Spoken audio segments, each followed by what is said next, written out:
The rust on the mailbox gnawed at my fingertips, a gritty promise of neglect. 20 years.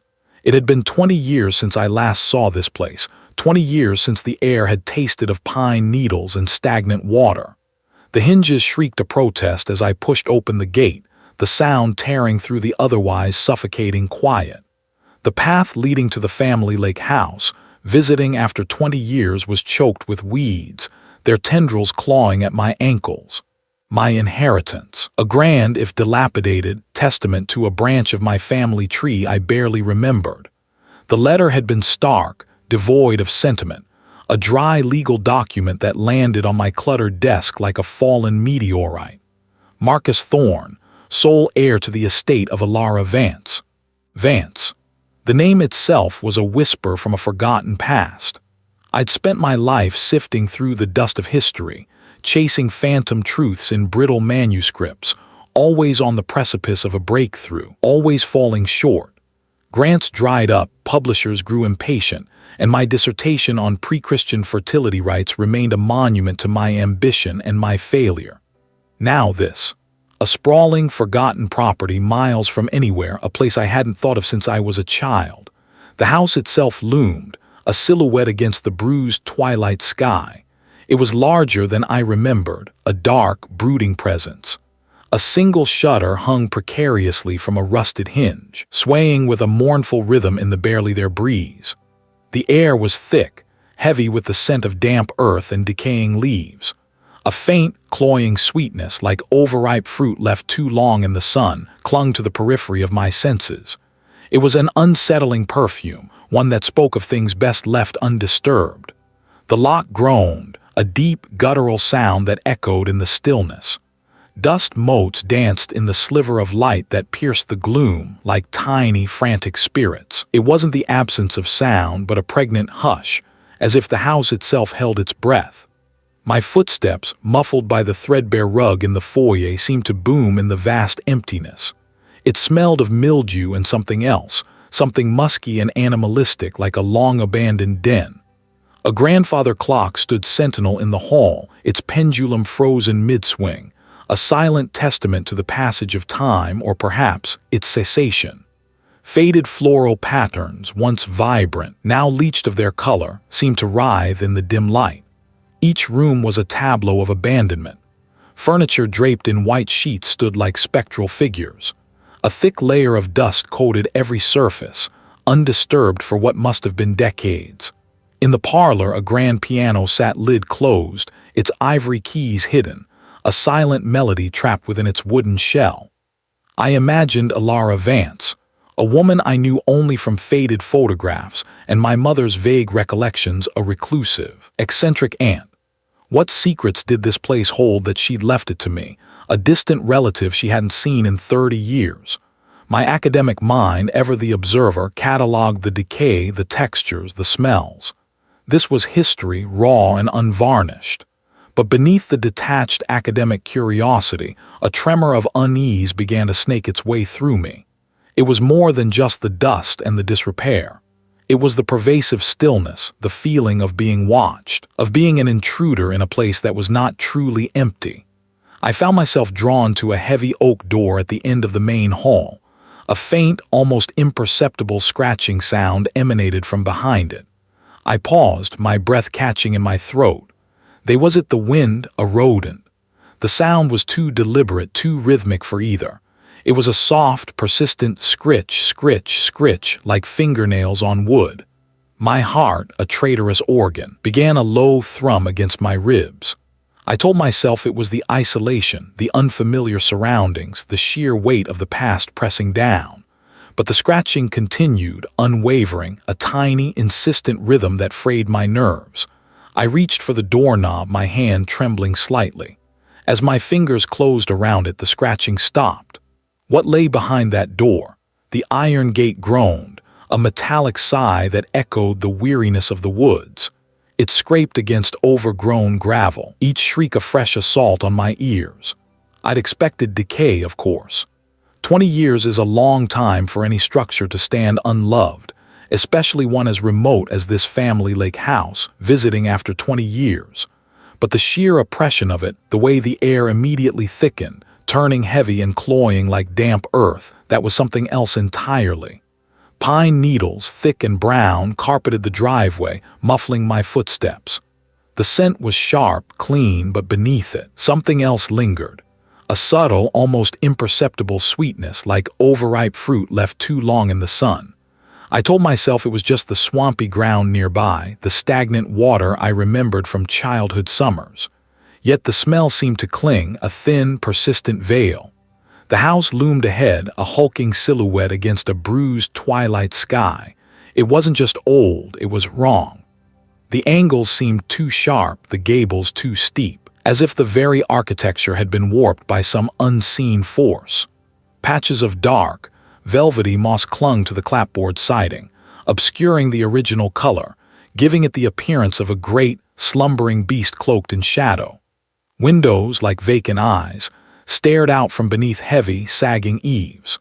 My hand trembled as I reached for the heavy oak door. The lock was a rusted, intricate mechanism that looked more like a medieval torture device than a means of security. It yielded with a reluctant click, a sound that seemed to vibrate in my bones. The interior was swallowed by a gloom that the fading light couldn't penetrate. Dust motes danced in the few weak shafts of light that managed to pierce the grime-caked windows. The air inside was even heavier, thick with the scent of disuse, of forgotten lives. It smelled of old paper, dry rot, and that same unsettling sweetness, stronger now, almost sickly. My breath hitched. It was the smell of decay, yes, but also something more primal, something organic. I stood in the foyer, my boots crunching on fallen plaster and what felt suspiciously like dried leaves, though I knew they couldn't have blown in. The silence was profound, a living thing that pressed in on me, muffling the sound of my own heartbeat. My gaze swept across the room. I felt a prickle of unease, a persistent feeling of being watched. It was absurd. I was alone, utterly alone. I moved deeper into the house, my steps hesitant. The floorboards creaked underfoot, each groan a warning. To my left, a vast drawing room lay in disarray. Furniture, draped in white sheets that resembled ghostly shrouds, stood like forgotten sentinels. A grand piano, its keys yellowed and chipped, sat silent, a mournful sentinel in the gloom. I ran a finger along the dusty surface of a mahogany side table. The wood was cool, smooth, yet beneath the dust, I felt a faint stickiness, a subtle resistance that made my skin crawl. The house seemed to breathe around me, a slow, deep inhale and exhale that I could almost feel on my skin. It wasn't the scent of flowers or fruit or anything I could readily identify. It was something older, something that spoke of things buried deep. I found myself drawn to a peculiar architectural feature in the hallway leading to the rear of the house. The walls here were made of rough-hewn stone, not plaster or wood, a stark contrast to the rest of the manor. It felt ancient, out of place, as if a section of something much older had been incorporated into the manor's construction. The stones were damp, slick to the touch, and a faint, earthy odor emanated from them, mingled with that pervasive sweetness. There were carvings etched into the stone, faint and worn but discernible. Symbols, jagged lines, swirling patterns, and figures that were disturbingly abstract, almost bestial. I traced one with my fingertip, a spiral that seemed to draw my eye inward, making me dizzy. It felt wrong, deeply wrong, to be touching these markings, as if I were disturbing something that should have remained undisturbed. The hallway ended abruptly at a heavy, iron-bound door. No handle, no visible lock, just a series of deep, circular indentations, like a crude, oversized lock mechanism. It looked less like a door and more like a seal. What lay behind this door? Why was this part of the house built of stone and adorned with these unsettling carvings? The silence stretched, unbroken, and I wondered if the house itself was holding its breath, waiting for me to make a choice. But the sheer weight of it pressing down on me as I stepped onto the property was something else. The air itself felt thick, laden with the scent of damp earth and decaying leaves, a perfume of neglect. My boots crunched on the path, the sound unnervingly loud in the pervasive quiet. The house loomed, a skeletal silhouette against the bruised twilight sky. Paint peeled like sunburnt skin, revealing the gray, weathered wood beneath. Windows, dark and vacant, stared out like empty sockets. A sense of profound isolation washed over me, a feeling that the world had simply forgotten this place existed, and perhaps that was for the best. Still, a thrill, a historian's perverse curiosity, pricked at me. This was the legacy, the forgotten corner of my family tree I'd inherited. I fumbled with the key, its cold metal a stark contrast to my clammy palm. The lock, stiff with rust, resisted, then grudgingly yielded with a grinding protest. The door swung inward, revealing an interior swallowed by shadow. Dust motes danced in the slivers of light that pierced the grimy panes. It reminded me of wilting flowers or something worse, something organic and long past its prime. My footsteps echoed on the bare floorboards as I moved from room to room. Each space was a tableau of abandonment. Furniture draped in white sheets stood like ghostly figures. Cobwebs, thick and intricate, adorned every corner, shimmering faintly in the gloom. I ran a hand over a dusty mantelpiece, the grit clinging to my fingertips. This was more than just a house. It felt like a tomb preserved in time. The study was my first real focus. It was the room most likely to hold answers, the sanctuary of whoever had lived here before me, the one who had bequeathed this burden. Books lined the walls, their spines faded and brittle. I pulled one out, a leather-bound volume on local flora. The pages crackled as I opened it, a puff of dry, papery dust escaping. Nothing remarkable, just faded ink on yellowed parchment. Hours bled into one another. The silence was a tangible thing now, pressing in on my eardrums, punctuated only by the occasional creak of the house settling or the distant hoot of an owl. I was about to give up, the exhaustion finally starting to outweigh my determination when my hand brushed against a loose panel behind a towering bookshelf. My heart gave a small, unexpected lurch. Curiosity, a dangerous companion in places like this, surged. I pressed against the panel. My breath hitched. Inside, nestled amongst the dust and decay, was a small, leather-bound book. It was much smaller than the others, its cover worn smooth with age. No title, no markings. Just the weight of it in my hand, a tangible secret. I carefully lifted it out, the faint, sweet smell intensifying.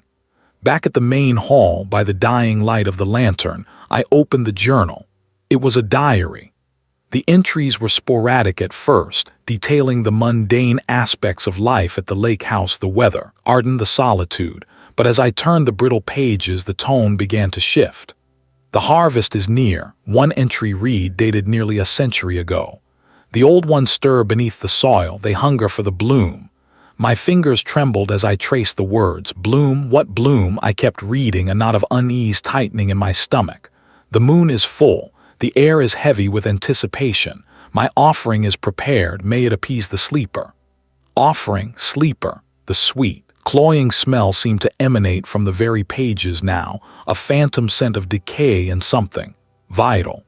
Another cycle begins. The land demands its due. They speak of the thinning veil of the ancient pact. My predecessor failed. The historian in me was captivated, but the man was starting to feel a primal fear. This wasn't just folklore, this felt like a confession of something terrible. The entries became more frantic, the handwriting more erratic. Markings are appearing on the stones by the water's edge. They pulse with a faint light when the moon is high. The land remembers, it always remembers. Stones, markings. It is time, the cycle must be honored, the land must be fed. I can feel its pull, it calls to me, it calls to. The ink trailed off, smudged as if the writer had been violently interrupted. I stared at the closed book, the sweet, sickly scent now overpowering. The house seemed to hold its breath around me, waiting. What had happened to the writer? And what was this land that demanded to be fed? The air inside the family lake house, visiting after 20 years, hung thick and heavy, a cloying perfume of dust and decay. It clung to my clothes, my hair, my very skin. I'd been here for hours, sifting through decades of forgotten detritus, each item a ghost of a life I barely remembered. The scent, I realized, wasn't just dust. It was something else, something floral and cloying, like funeral lilies left too long in a sealed room. It pulsed, almost imperceptibly, with the house's own languid heartbeat. I ran a hand over the rough, splintered wood of a dismantled rocking chair. Each grain felt like a tiny, raised scar. The silence here was different from the manor's. It wasn't a pregnant silence waiting to be filled. I missed the manor's low hum, the creaks and groans that felt like the house breathing. This place felt dead. Utterly, irrevocably dead. My flashlight beam, a wavering cone of light, swept across a wall plastered with peeling, faded wallpaper. I was looking for anything, a clue, a sign that my distant relative, the one who'd left me the manor, had ever visited this forgotten place. My breath hitched. Just a spider, I told myself. A fat, hairy one. It scuttled away, disappearing behind a water-stained cabinet. My muscles tensed, then slowly relaxed. I found a box of old photographs, brittle and curled at the edges. Faces I half recognized, younger, happier. A woman with kind eyes, my grandmother, I thought. A stern-faced man, perhaps my great-uncle. A faint melody like a music box winding down seemed to drift from somewhere deep within the house. It was delicate, fragile, and utterly out of place. I strained to hear it, tilting my head. Was I hearing things? The isolation, the dust. It was getting to me.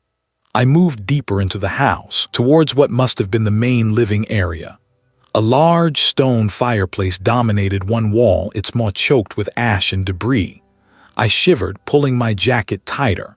The floral scent was stronger here too, almost overpowering. It prickled the back of my throat. They were impossibly old, their petals like dried blood. My gaze fell on the hearth. Something was carved into the stone, almost hidden by the soot. I knelt, my fingers tracing the rough, uneven lines. It was a symbol, a spiral with 3 dots at its center. I'd seen it before.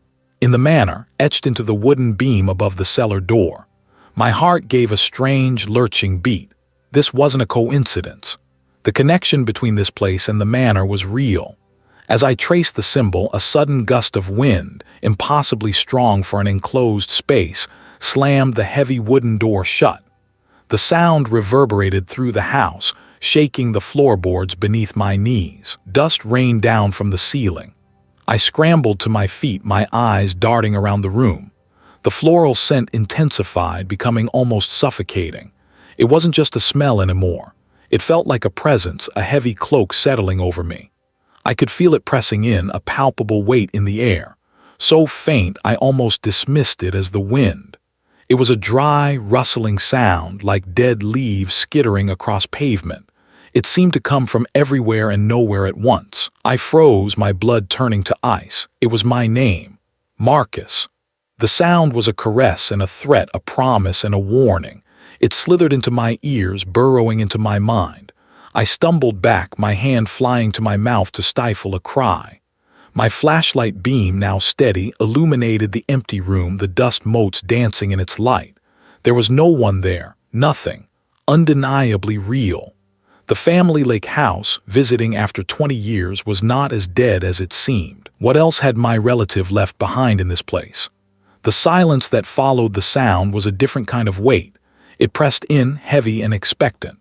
I stood frozen, my breath catching in my throat, my flashlight beam sweeping across the peeling wallpaper, the cobweb-draped furniture, the floorboards that groaned under my weight. Nothing. Just the stillness of disuse, the scent of damp plaster and decay. But I knew what I'd heard. It wasn't a trick of the old house. It was a sound that had burrowed deep, a whisper of something ancient and hungry. My hands trembled, not with fear, but with a desperate urgency. The entity, it was real, and it was aware of me. I had to understand. I had to find a way to stop it, or at least understand what it wanted. The ritual, the sacrifice. My mind raced, pulling at threads of fragmented journal entries, faded newspaper clippings, and the unsettling local legends I'd dismissed as superstition. The entity wasn't just a ghost, a residual haunting. It was tied to the very soil, a guardian, a collector, and it demanded tribute. I needed more information. The dusty study, my sanctuary from the suffocating atmosphere of the manor, beckoned. Books lay scattered, their pages brittle with age. I grabbed the thickest tome, its leather cover cracked and worn. The Annals of the Blackwood Valley, it proclaimed in faded gold lettering. My fingers traced the embossed title, a tremor running through them. This was where it began. The founding families, their pacts, their offerings.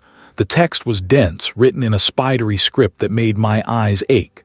I read about seasonal festivals, harvest rites, and then the need for a life to sustain the land to ensure its bounty. A cycle, and it had been broken, or perhaps it was simply seeking its next turn.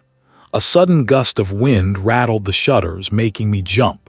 The storm outside had intensified, the rain lashing against the glass like angry fists. It was trying to distract me, to scare me away. But I wouldn't be deterred, not now, not when I was so close. I flipped through the pages, my gaze snagging on a crudely drawn symbol, a spiral with jagged lines radiating outwards. I'd seen it before, etched into a stone in the overgrown garden on the tarnished silver locket I'd found in the attic. It was a sigil, a mark of binding. The journal spoke of a lineage, a family cursed to oversee the ritual, to provide the offering. My distant relative. I meant to be the next in line, the inheritor of a duty I never knew existed. The scent of damp earth intensified, overlaying the musty odor of old paper. I felt a prickling sensation on my skin, as if unseen eyes were watching my every move. I pushed the thought away. Focus. I had to find a way to break the cycle. The book mentioned an artifact, a key that could disrupt the ritual, a counter-offering, but the details were maddeningly vague. Lost, hidden. My eyes scanned the faded ink, searching for any mention of its location. A specific phrase caught my attention, where the water sleeps and the earth remembers. The family lake house, visiting after 20 years, that old, forgotten place. My grandmother's summer retreat, abandoned for decades. It was on the other side of the valley, miles from here. But the words, they resonated with an unsettling truth. The lake, the ancient trees surrounding it. There was the key hidden there, or was it a trap, a lure to draw me away from the manor to a place where the entity held even greater sway? The wind howled, a mournful sound that echoed the turmoil in my soul. The lights flickered again, this time for longer. I needed to go. Now. If the key was there, it was my only hope. If it wasn't, then I was simply walking into a more elaborate trap. I gathered my flashlight, a tattered map I'd found, and the journal. As I moved towards the study door, a floorboard creaked behind me. I spun around, my flashlight beam cutting through the gloom. The room was empty. Was I truly seeking a way out, or was I being guided, step by reluctant step, towards my own end? The gravel crunched under the tires of the borrowed car, a sound too loud in the suffocating silence. Dust motes danced in the weak sunlight filtering through the grimy windshield. 20 years. It had been 20 years since I'd last seen the family lake house, visiting after 20 years. The paint peeled like sunburnt skin, the porch sagged, and the skeletal branches of a dead oak clawed at the sky. It felt less like a home and more like a tomb. The air inside was thick with the scent of mildew and stagnant water. My footsteps echoed on the warped floorboards as I moved from room to room, each step a hesitant exploration of forgotten memories. A child's crayon drawing of a lopsided sun lay on the dusty mantelpiece. A faded quilt, stitched with clumsy stars, was still spread across a narrow bed. This place was a repository of absence, of lives lived and then abruptly halted.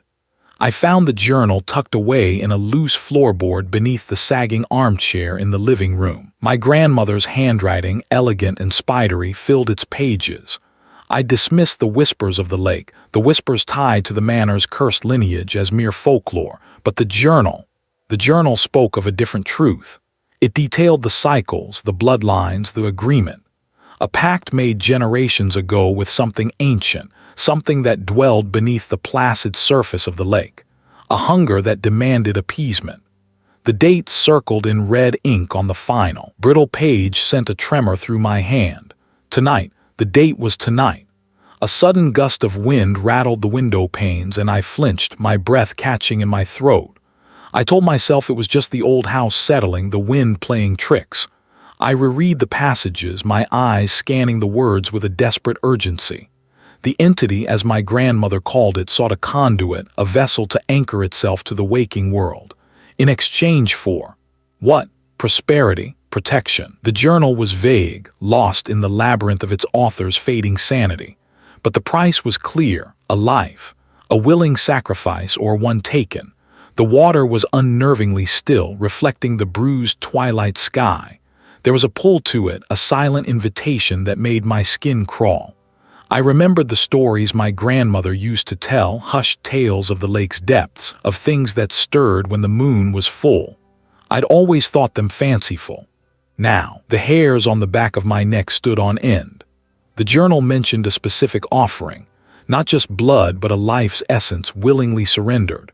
A moment of pure, unadulterated fear amplified and channeled. It was a twisted kind of power, a parasitic symbiosis. And the cycle, it seemed, was about to complete. Footsteps. Light, almost imperceptible on the porch outside. My heart hammered against my ribs. I hadn't seen another car, hadn't heard another engine. Who could be here? I crept towards the front door, my hand reaching for the rusted doorknob.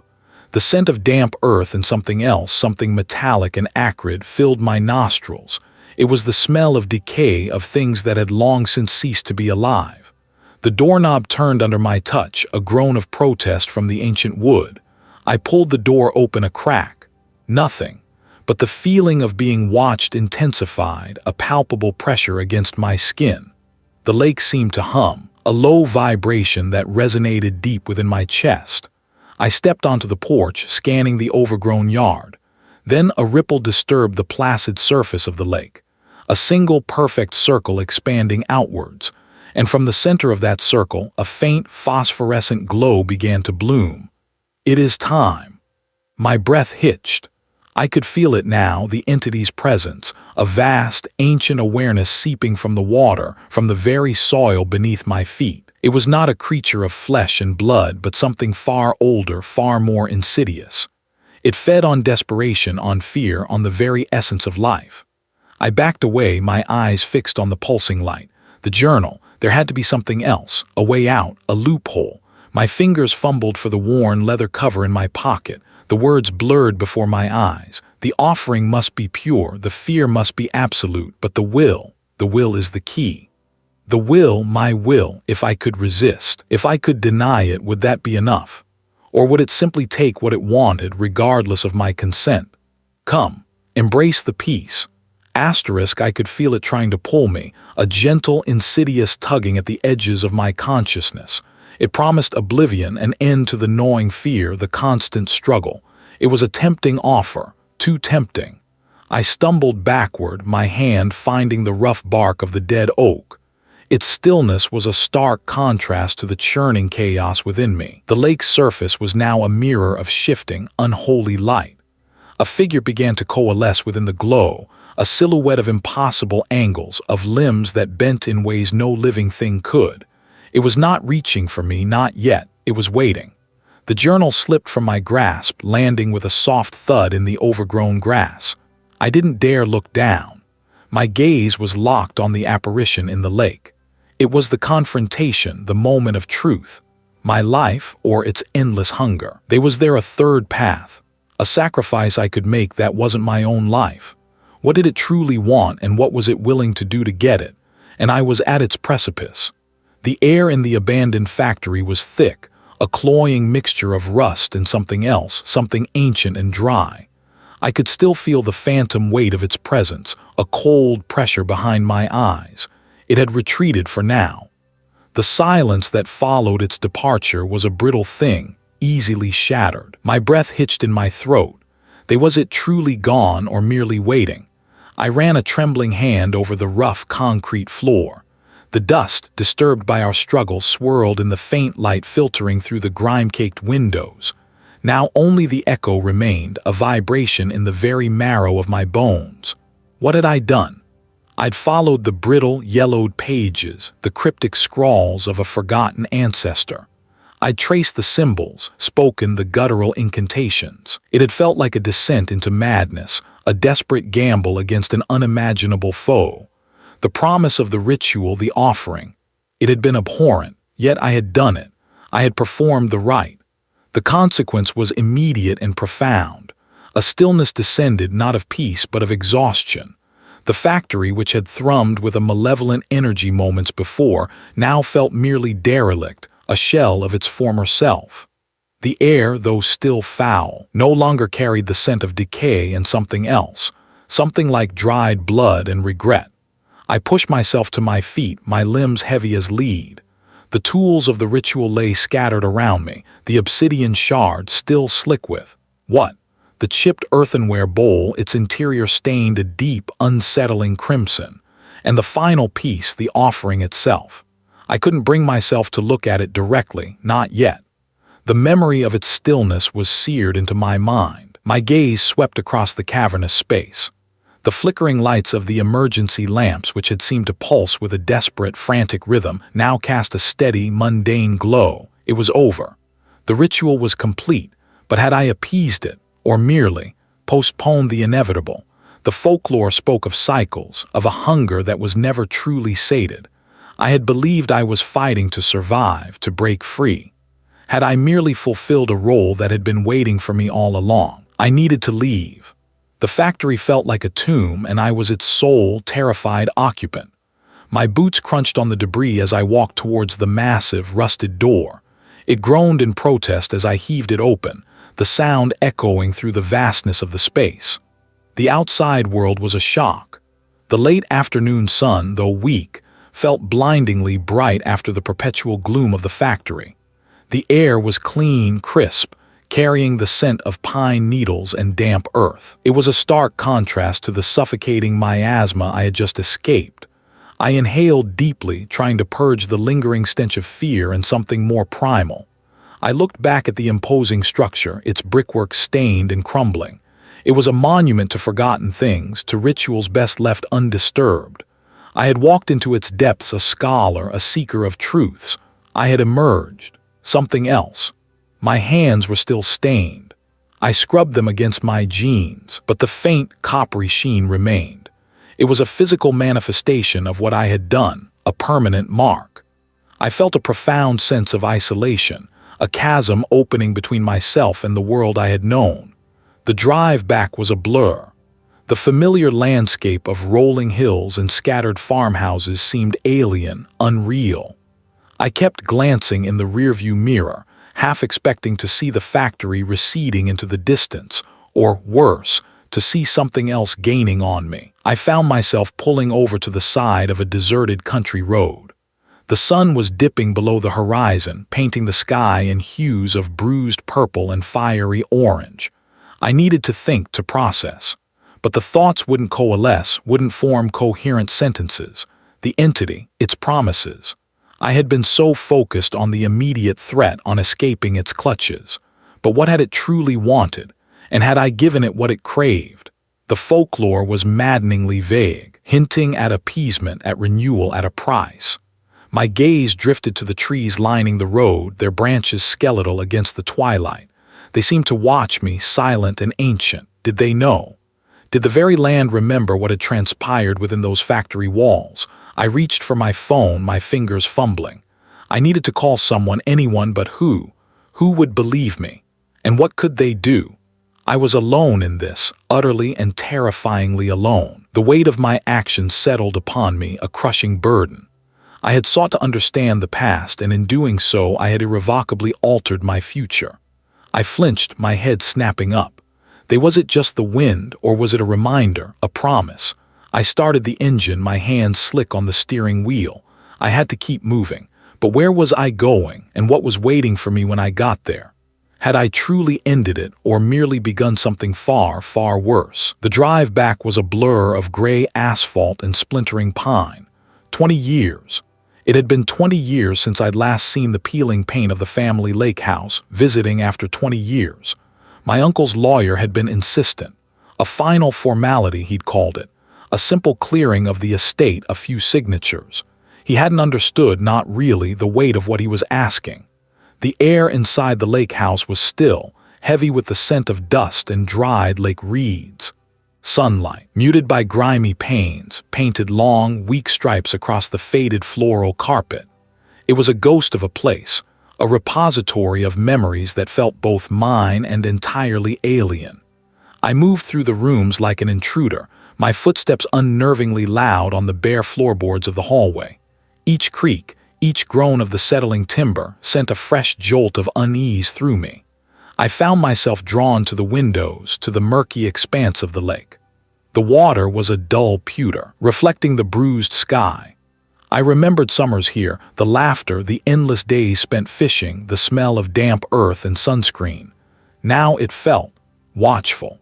The silence was the loudest thing, a vast, empty canvas waiting to be filled. I sat at the kitchen table, the same table where I'd once painstakingly pieced together model airplanes, the same table where my mother had served countless lukewarm cups of tea. My fingers traced the worn grooves in the wood, the faint rings left by forgotten glasses.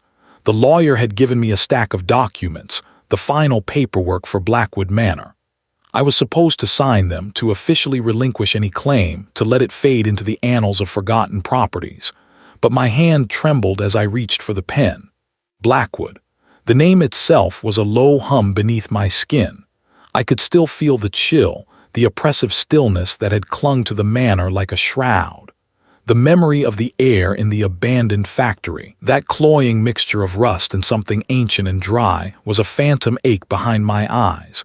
It was gone, yes, but was it truly gone, or had it merely shifted? I picked up a photograph from the dusty mantelpiece. A younger me, gap-toothed and grinning, holding up a string of small, iridescent fish.